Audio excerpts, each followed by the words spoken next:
La compétitivité économique de Madagascar repose sur l'efficacité de sa chaîne logistique. Nos ports de dédouanement et nos zones côtières constituent à la fois des portes d'échange vitales et des foyers de vulnérabilité. C'est pourquoi la normalisation des procédures et des infrastructures douanières est au cœur du plan de réforme 2025 à 2029, conduit par l'administration des douanes. Entre 2020 et 2024, nous avons modernisé le cœur de l'administration des douanes.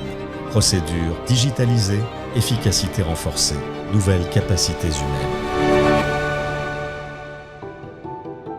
Madagascar dispose de 7 ports d'intérêt national: Antsiranan, Vohemar, Tamatave, Fort-Dauphin, Tuléar, Majunga et Nosy Be. 11 ports d'intérêt régional: Antalaha, Sainte-Marie, Marontsetch, Mananar, Manakar, Maintiran, entre autres.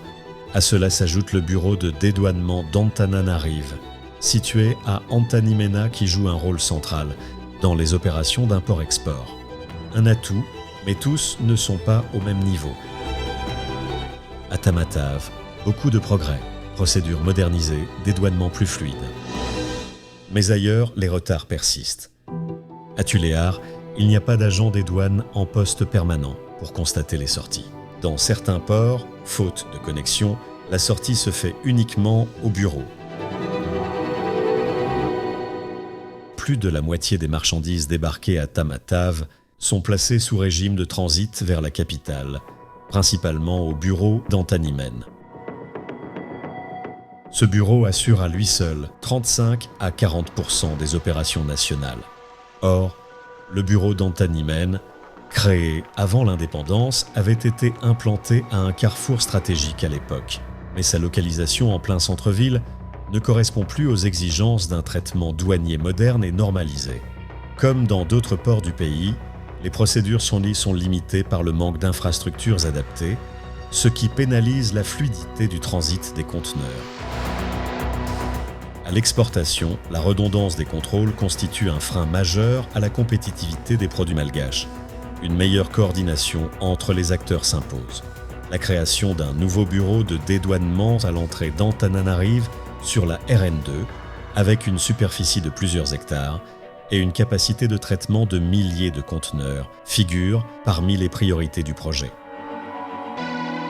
L'expédition d'un conteneur depuis Tamatave à destination de Diego doit paradoxalement sortir du territoire pour être transbordé à Maurice, avant de reprendre le cap vers Diego.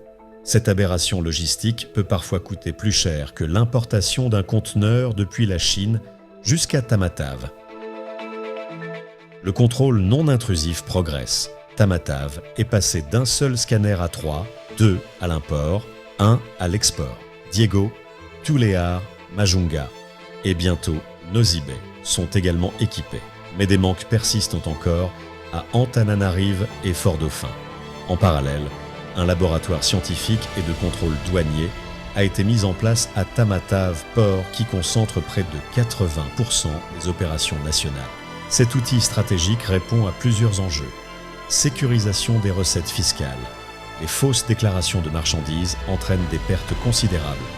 Dans un système tarifaire structuré à 0%, 5%, 10% et 20%, l'absence de moyens scientifiques de vérification peut représenter une perte équivalente à 15%, 20% de la valeur des marchandises concernées.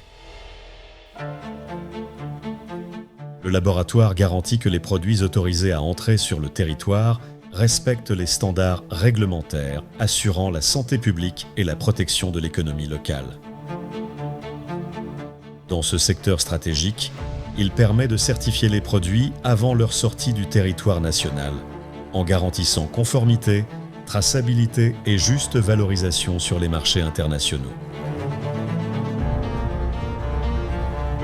La crédibilité des produits Tilly malgaches est renforcée grâce à la conformité aux standards internationaux et à la précision du classement tarifaire, ce qui réduit les litiges et fluidifie les échanges.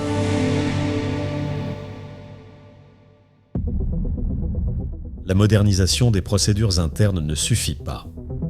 Une déclaration en circuit vert peut être liquidée en 1 minute, mais restait bloqué jusqu'à 48 heures dans le port avant sa sortie effective.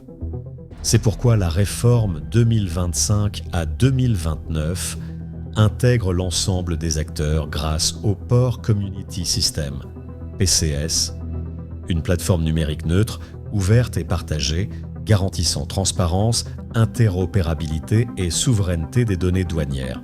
Le PCS reliera l'ensemble des parties prenantes, la douane, l'autorité portuaire, les compagnies maritimes, les transitaires, les manutentionnaires, les transporteurs, les importateurs et les exportateurs. Il reposera sur une gouvernance partagée et transparente tout en garantissant la souveraineté des données.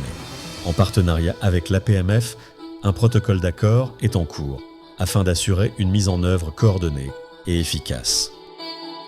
Chaque bureau de douane sera doté d'infrastructures standardisées comprenant un centre de liquidation, une aire de visite, un terrain de rapport, une salle de réunion, des bureaux pour les responsables.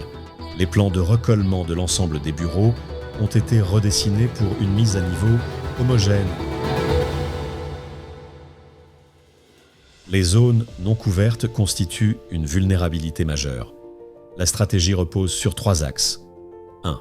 Réactiver d'anciens bureaux en poste de surveillance, Analalave, Morondave, Morombé, Mananjar, Manakar, Maronsech, Sainte-Marie.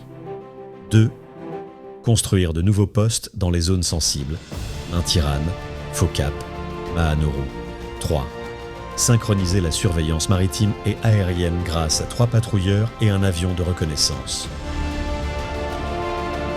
Port modernisé, zone surveillée, procédure harmonisée. La douane s'engage à sécuriser les recettes, fluidifier le commerce et bâtir une économie compétitive et moderne. La normalisation portuaire, l'intégration du contrôle scientifique et la gestion des zones non occupées ne sont pas de simples réformes techniques. Elles constituent un choix stratégique au service du développement et de la souveraineté de Madagascar.